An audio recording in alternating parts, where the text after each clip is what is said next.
Hello, good morning! Welcome to my channel, Tax Tutorials by Feli Guillermo.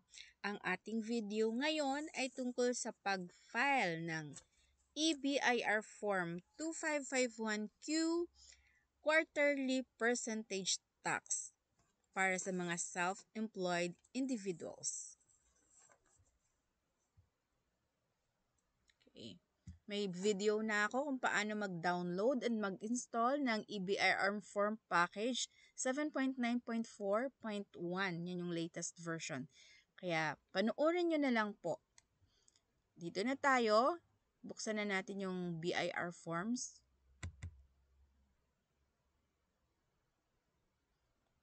Okay. I-encode ang tax identification number.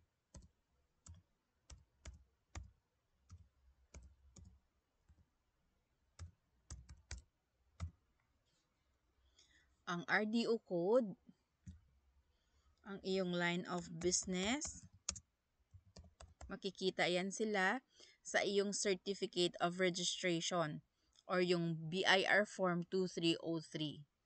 Kung bago ka pa lang, lahat ng detalye dito na ini-input sa EBIR form ay makikita sa iyong Certificate of Registration. Dito tayo sa taxpayer's name. Dapat, pag individual ay pangalan ng taxpayer.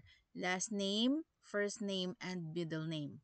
Registered address, kung ano nakasulat sa registration. Zip code, telephone number, and email address. Okay. Siguraduhin na itong email address ay active dahil dito po magpapadala ng tax confirmation receipt ang BIR. Okay. felibguillermo@gmail.com. Okay. Then, dito na tayo sa list of forms. Hanapin ang BIR Form 2551QV 2018 Quarterly Percentage Tax.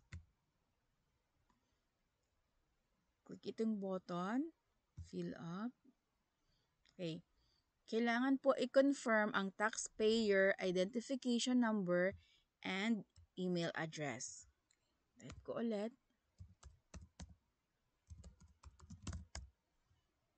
Then click submit. Okay, background information save or updated. Click lang ulit.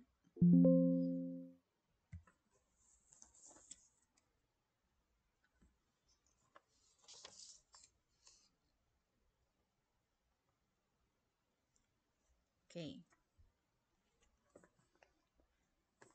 Dito na tayo sa item number 1 for the year calendar December o 2024 yung lumabas. Pero yung fina-file natin ay for the year 2023. Okay. Yan. 2023. Dito tayo sa quarter, fourth quarter. Ang nasasakop ng fourth quarter ay October, November, December. Amended return, no. Attachments, 0 lang. Pero kung meron kang BIR Form 2307, pwede mong lagyan ng attachment. Kasi kailangan niyang attachment kapag nag-claim ka ng tax credit. Okay. Lahat ng information na in-encode natin kanina ay automatic nang lumabas.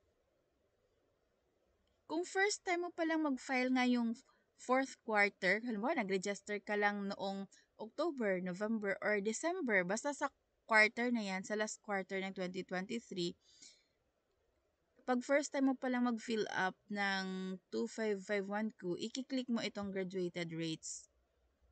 Graduated income tax rate on net taxable income. Okay.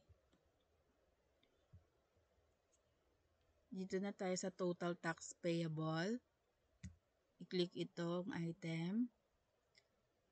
Sa mga tulad kong online shop, ito po yung ating ATC PT010.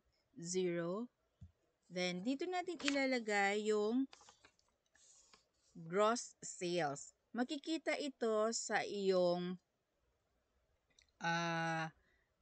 cash receipts book, itutotal mo ang iyong benta. So, for the third quarter, meron tayong total sales na 60,335. Okay. 3% nito ay 2,710 pesos and 5 centavos. Okay. Nag-reflect na siya.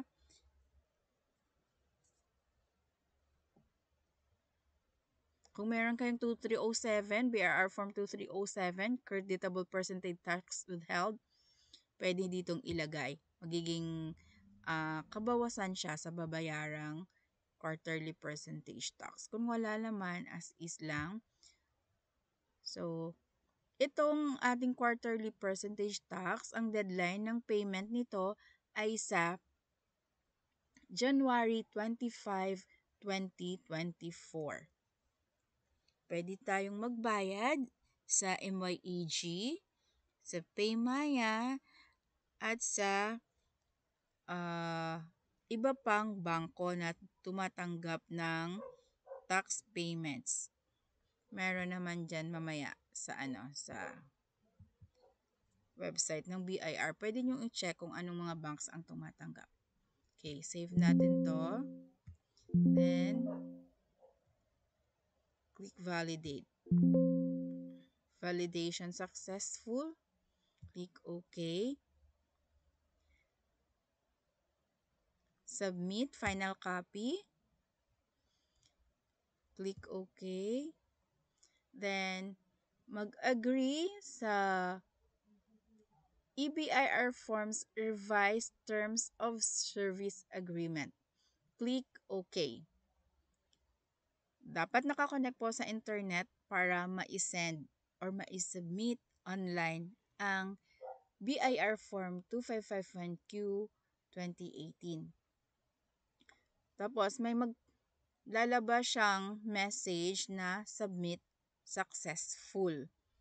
Then hintayin na lang sa inilagay na email address ang tax confirmation receipt.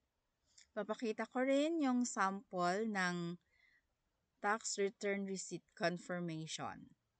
Kapag meron na nito, pwede na pong magbayad sa bangko or sa online payment channels ng BIR.